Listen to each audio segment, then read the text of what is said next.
Hello, good morning, सुप्रभात। कैसन बानी आप सभी लोग? स्वागत करत है अपने इस यूट्यूब चैनल शॉर्ट लाइफस्टाइल में।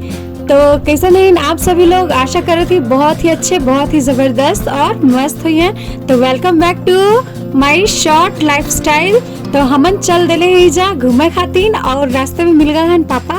आज हम अंजाल जी अपने फ्रेंड के यहाँ, जो कि हमारे एकदम बचपन की फ्रेंड है, हमारे बचपन की ही सहेली है। और ये है बिरला कार्बन प्लांट और ये हिंडाल्को का हवा और यहाँ कार्बन प्लांट हवा। तो हमन रास्ते में है जा बच्चन संग भी बहुत इंजॉय करत हन जा। और रास्ते में गाड़ी मोटर का डर रहल यही जा, हमन के थोड़ा सा डर लगत रहल कि कहीं कुछ हो न जाए, बट सही भल सब कुछ। फिर उसके बाद हमन चल दिली जा फुल्की खाए खातिर। काहे कि फुल्की बहुत ही गंदे तरीके से बनल रहल, यही से हमन फुल्की नहीं खैली जा। फिर आगे हमन चल दिली जा, पहुंच गेली जा अपने बचपन की सहेली के यहाँ, बचपन की दोस्त के यहाँ। और ई वाला ब्लॉग हमार पूरा अगर देखे के हो कि दूसरा हमार चैनल है, वहाँ से आप लोग जाके देख लीहन जा। और वो चैनल का नाम है लिटिल लाइफस्टाइल और यही चैनल का नाम है शॉर्ट लाइफस्टाइल। तो हमन पहुंच गल है जा। ये देखा हमार बहन भी एकदम बच्चा बन गल है, बच्चों के साथ बच्चा हमन बन गल। और ये हमारे दोस्त हैं और बच्चों से भी बहुत ही ज़्यादा मस्ती करत हैं। मिल गल है लगन के फुलाए वाला और आ गल हमन बदे गर्मा गर्म डोसा हमारे सहेली के भाभी बनैले हैं। बहुत ही ज़्यादा टेस्टी, बहुत ही ज़्यादा यम्मी बनाए रहनी है कि मतलब कि एकदम रेस्टोरेंट और होटल भी फेल बा एकरे आगे था।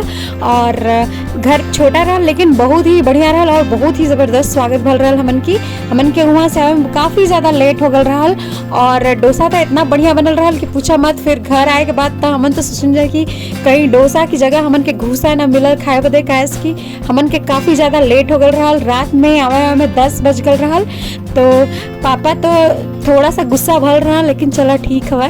हमन कभी कभार मायके आइला जा साल भर में एक बारी तो इतना कुछ हो जाता रहा। दोस्त के यहाँ गल रही जाता इतना तो मतलब कि बोलने की रुक जाता हमन रुक गई जा। और सभी लोग यहाँ पे डोसा एंजॉय करत हैं। और आप लोग भी कमेंट बॉक्स में ज़रूर बताइए कि डोसा का ये टेस्ट, वैसे तो हम बता देता नहीं कि डोसा का टेस्ट बहुत ही अच्छा और बहुत ही ज़बरदस्त रहा। और आप लोग से मिला चुकल हैं। ये हमारे हैं बचपन की सहेली, हमारे बचपन का दोस्त है। हमन साथे में पढ़े ही जा, साथे में एकदम मतलब साथ में एक साथ सीट पे बैठल रही जा। तो शादी के बाद तो कोई का आना जाना उतना रहत नहीं। अब हमन चल दिले ही जा अपने घर की तरफ। और तेजस सीढ़ी से उतरत रहना, कैस की बच्चा रहल, शाम हो गल रहल और डर लगत रहल। और हमारे फ्रेंड के यहाँ ये दुकान खुलल है, मतलब उनकर मम्मी चलावनी, उनकर पापा नहीं है अंता। और रास्ते में हमन वेट करे रगली जा अपनी बहन का, छुटकी बहन कैस की हुई स्प्राइट लेवे खातिर घर रहनी। और ये देखा हमारे बच्ची का जूती कितना बढ़िया लगा था, एकदम चमचमा था रात में। वो भी बहुत खुश है कि हम घूमे खातिर आ गल रही। तो पहुँच गेली जा हमन घरे। तो आज कर रही हमार मिनी ब्लॉग। अगर मिनी ब्लॉग हमार पसंद आवत हुई तो जल्दी से सब्सक्राइब कर दही और बेल आइकन जरूर से जरूर प्रेस कर दही, ताकि हमसे रिलेटेड जो भी वीडियो हो आप सभी तक पहुंचत रहे। और हमन घर पे आ गल जा, कपड़ा वगैरह चेंज थोड़ा बहुत बच्चन का चेंज कर दिली जा, बाकी हाथ मुँह धो के बैठ गली जा आप खाना खाए खातिर। कैस कि वहाँ थोड़ा सा हमन पेट खाली रहा, पूरा पेट फुल करे खातिर तो खाना खाए पड़ी। तो रात के बज गल रहा हमन के सुते में 10 बजे तक हमन से वहाँ से ली जा। फिर 11-12 बज गल रहा। और स्प्राइट भी हमन ले रही जा, लेकिन हमन रात में पी नहीं पैली जा। तो दोस्तों आज का मिनी ब्लॉग कैसे लगे कमेंट बॉक्स में जरूर दिया। तब तक के लिए बाय, गुड नाइट, शुभ रात्रि।